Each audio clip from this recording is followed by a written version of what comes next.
स्तोत्र 112 बोऱ्या मनशाचे गुण जोय जोय सर्वेस्पोर. जो कोण सर्वेस्पोराची भोक्ती करता ताच्यो आज्ञा संतोषान पाळटा तो मनीस भागी. ताची संसद पृथ्वीचेर बोलिश्ट जायत वेतली.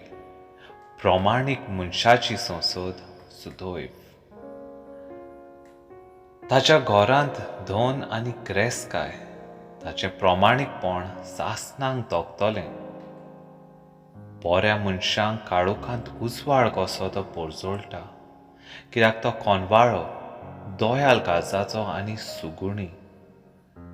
बरो मनीस दया करून उश्णें दिता. प्रमाणीकपणान तो आपलो धंदो चलयता.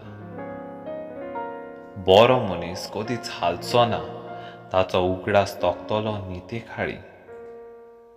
ताचें काळीज स्थिर आसा, सर्वेस्पराचेर पातयेवन रावता. निर्भागाची खबर पावत म्हूण ताका हुस्कोच ना.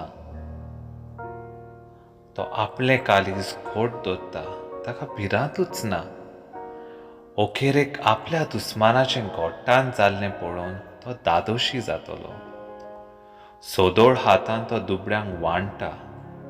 ताचें बरेंपण तोखतलें सोदां काळ.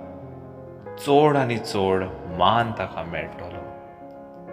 हें पळोवन पातकी मनशां रागान जळटलीं, दांत किल्लीतलीं आनी नाटकायेन विरतलीं. नॉश्ट्यांची आशा भोंगोन वेतली.